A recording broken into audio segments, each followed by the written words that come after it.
Karena Bapak mengadakannya ya di mayoritas agama Islam. Di sini Islam semua.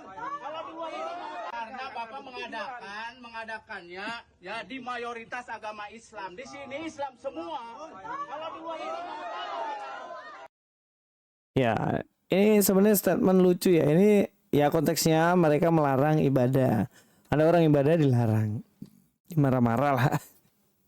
Nah, kemudian dia mengatakan di sini tempat mayoritas Islam. Jadi nggak boleh ibadah katanya. Loh, sekarang logikanya gini aja cuy. Mayoritas itu berarti kan ada minoritas. Memang benar, di situ mayoritas Islam semua lah mayoritas kan. Tapi kan persoalannya di situ juga ada minoritas yang Kristen lah. Terus yang Kristen ini yang minoritas ini mau ibadah di mana? Kalau kamu larang ibadah, terus mau ibadah di mana? Yang minoritas nggak boleh berdoa, atau mau harus ikut ke masjid seperti kalian? Loh, dia minoritas. Dia tidak mengimani seperti agama yang kalian imani. Dan kalian bilang dengan superioritasnya, dengan kekuatan mayoritas, kalian marah-marah dan melarang ibadah. Nggak seneng kalau orang itu punya Tuhan. Nggak seneng gitu. Atau maumu mereka ini jadi maling semua, jadi tukang bunuh semua. Lebih suka kalian. Ya harusnya bahagia dong. Oh ternyata nih orang-orang cari Tuhan, bukan cari kemaksiatan kan gitu. Sehingga ketika kalian larang dan mengatasnamakan mayoritas, lucu. Mungkin karena mayoritas jadi bisa sukanya kali ya. Ini itu ya. Kenapa nggak Bapak di Puri aja betul jelas tempat Bapak? Di Puri itu sudah harus masa kontraknya. kalau di Puri Bangun ini buat mata kuliah bisa. Kalau kamu berdoa di sana ngontrak, kok berdoa ngontrak sih?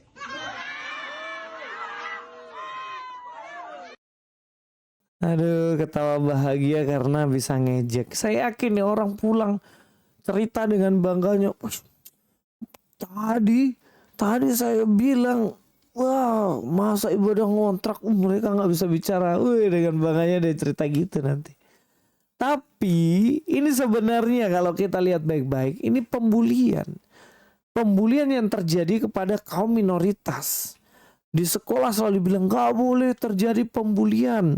Marah ketika ada orang yang dibully. Tapi kelakuannya orang-orang yang dengan jubah-jubah agamanya membuli agama lain, melakukan itu pada orang lain. Bulinya apalah, nggak mutu sebenarnya. Masa ibadah ngontrak? Sebenarnya itu statementmu itu tamparan untuk dirimu sendiri. Logika sederhananya, kenapa sampai orang-orang ini ngontrak? Kenapa? Ayo kenapa? Bilang. Ya jelas kenapa sampai ngontrak, ya karena mereka tidak diizinkan ibadah. Gereja-gereja berusaha ditutup supaya orang-orang ini nggak bisa memiliki tanah dan gedung untuk ibadah, dan kemudian ngontrak. Nah itu karena kelakuan kalian sendiri sehingga orang-orang Kristen ngontrak. Ya kalau nggak mau orang Kristen ngontrak, izinkan dong ibadah. Beli tanah kasih ke kami, kasih gedung. Udahlah nggak usah repot-repot lah. Izinkan ibadah aja. Soal tanah dan gedung kita cari sendiri. Saya yakin Indonesia ini makin banyak orang Kristen yang percaya Tuhan. Takut kan? Makanya karena takut Kristen makin banyak. Karena takut yang mayoritas kemudian tidak jadi minoritas. Tidak jadi mayoritas lagi. Kemudian caranya menghambat adalah dengan cara dilarang ibadah. Dengan cara tidak diizinkan ibadah. Parah nggak tuh? Gus Dur bilang kalau mau habisin orang Kristen makin habis, jangan diapa-apain. Soalnya Kristen itu makin dibabat, makin merambat, makin dihalang-halangi, makin banyak orang percaya pada Tuhan Yesus. Ini Gus Dur yang bilang loh. Jadi mesti hati-hati cuy. Kita lanjutin ya videonya.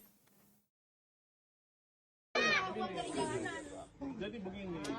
Hei, ngomong apa tuh tadi uang jalanan lo? Hei, monyet lo. Uang jalanan.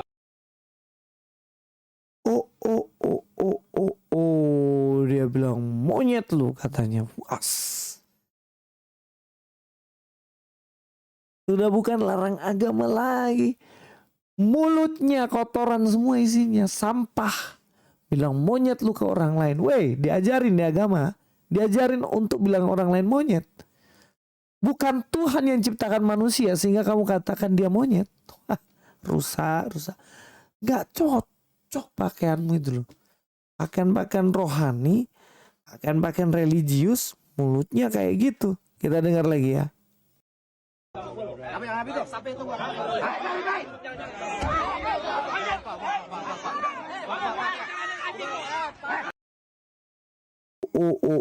Sudah tendang-tendang, marah-marah, emosi.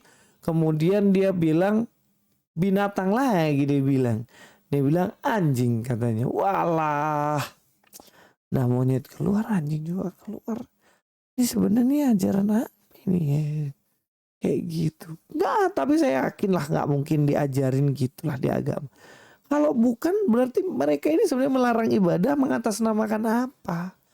Kok sampai rasis muncul?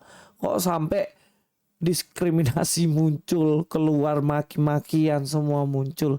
Bahkan ngamuk kayak ketemu maling, ketemu perampok, ketemu pembunuh, ketemu pemerkosa. Kayak penjahat kelas kakap yang kalian mau pukulin. Wah aneh. Ya terus harapan kalian supaya orang-orang ini nggak ibadah gitu. Mereka nggak cari Tuhan gitu. Mereka mau rampok gitu. Maksudnya begitu. Sehingga mereka kalian mau pukulin seperti itu. Ya kan lucu kan. Tindakan apa seperti itu gitu loh. Makanya kalau kita lihat live videonya, kita habisin aja.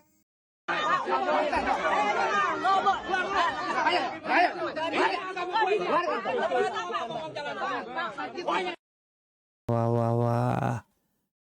Sangar.